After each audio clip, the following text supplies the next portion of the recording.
Hello everyone, here is Good Five for the Assessment 1 presentation. And our emergency scenario is tropical silent, and our team member include Jen, Chia, Sasha, and Yue.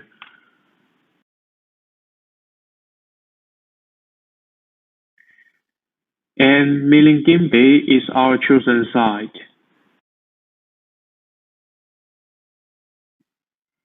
I am Jen, and I will first talk about the location. Milingimbi is an island community that forms part of the Crocodile Islands group in the Arafura Sea. The island is 440 kilometers east of Darwin and about a kilometer off the mainland. Further, it is about 1 hour and 10 minutes flight direction to Darwin.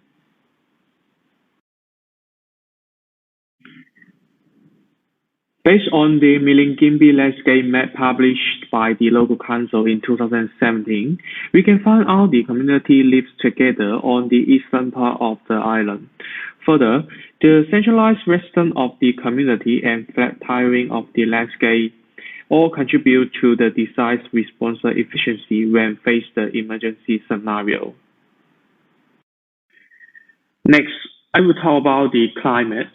Based on the Milingimbi weather data from the Weather Bureau, the mean daily minimal and maximum temperature is around 20 to 25 and 30 to 33 degrees. In Milingimbi, the rainy and cyclone season run from November to April. However, the drought season starts from May to October. The extreme seasonality in here may influence the functionality of the design in different seasons, which means the design should consider the emergency possibility in each season.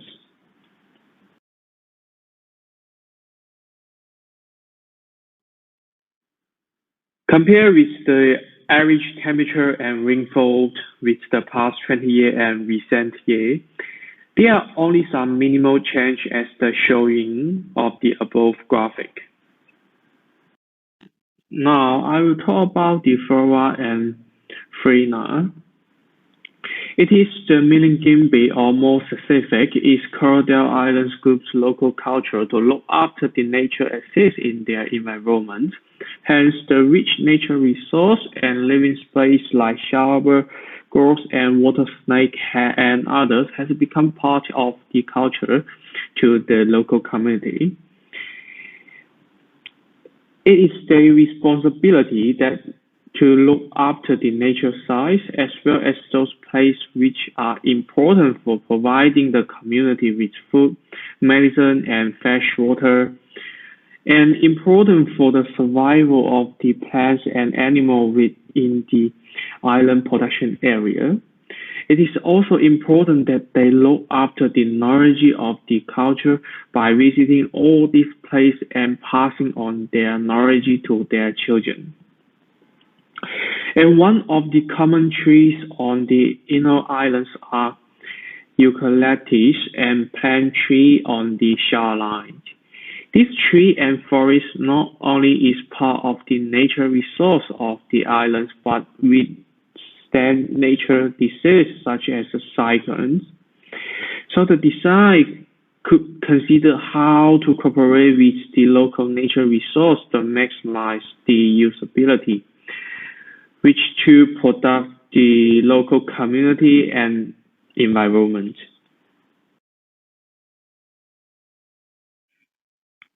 Cyclone is one of the potential dangers may affect Milingimbi between May to October.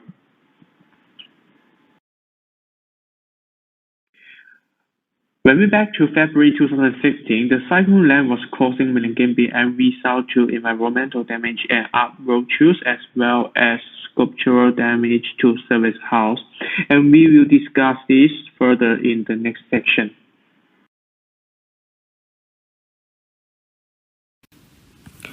Cycling limb will cause problems.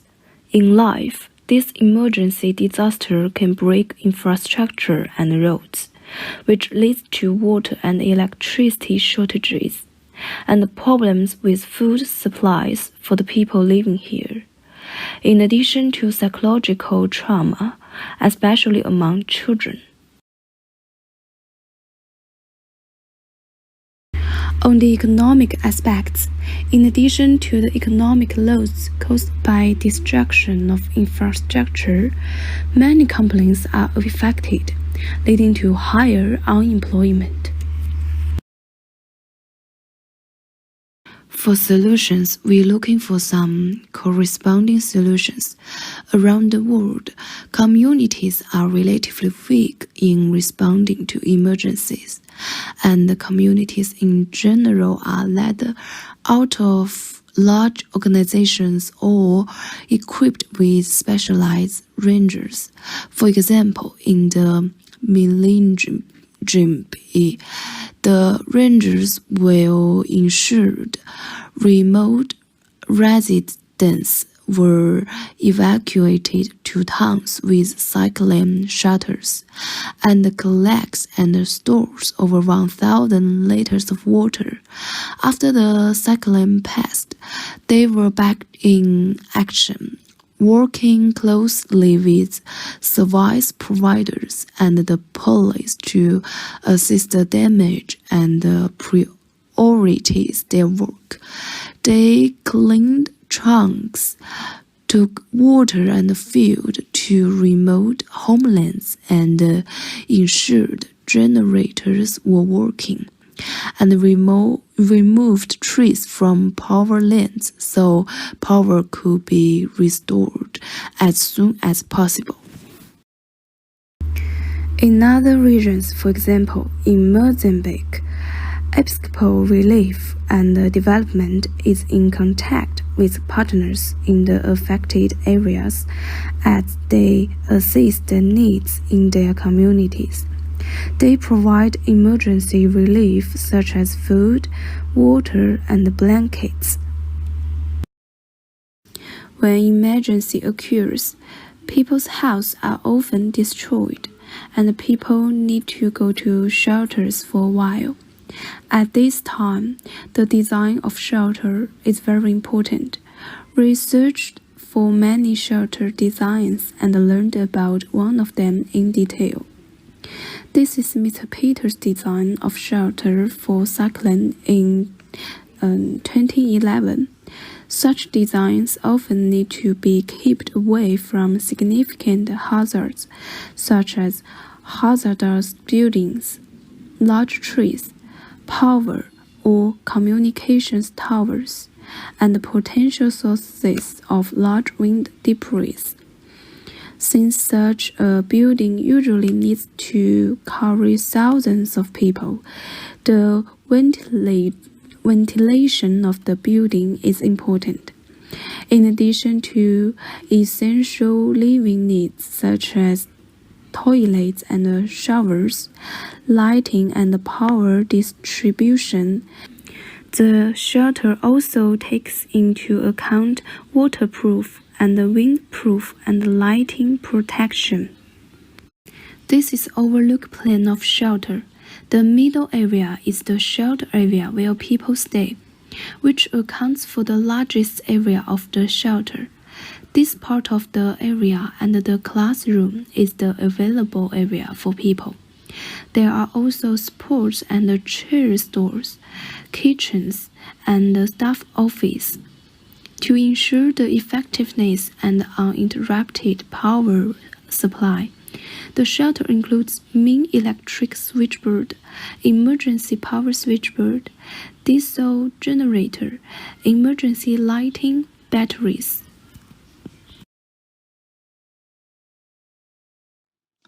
So I'll be looking at the inhabitants of Milingimbi, and I think a really interesting place to start with this is just looking at some quick stats from the 2016 census. So the population of Milingimbi is around 1,200 people, of which 95% are Indigenous, and they are the Yolngu people. The average age is 26 years old, and Yambampinyu is the main language on the island, and that's spoken by around about 84% of the population as their mother tongue. The area is governed by the regional council, which has local representatives, And there are no police stationed on the island, so there are police on neighbouring islands who can assist when required, but no police on the island itself. 98% of the homes are rented, and there is one general store, which has been described as a lifeblood of the community, and one bilingual school, which caters for kids from prep through to year 12. Taking a closer look at the Yolngu people now, there are around 5,000 Yolngu people spread across East Arnhem Land, so Milingimbi makes up a pretty significant portion of the population. And the culture is organised around two moieties or divisions, and they are Dua and Yuraja. And that applies to both people but also to animals and landscapes and features of the land. And within Milingimbi itself, there are over 20 clan groups that are organised into 5 camps across the island. The island is a former missionary settlement that has now been declared Aboriginal land. And the Yolngu people are known to have a really strong Indigenous culture. And this is generally put down to the fact that they had fairly late exposure to European settlement. And within the culture, ceremony and artistic practice are central, and they're very closely intertwined with Nagara law, which is the customary law of the people. So the Yolngu people believe that the Wangar, which are spirit men and women, created the features of the land during what we might know as the dream time, and that their footprint remains in the land. And in this sense, country is sacred and central to one's sense of self.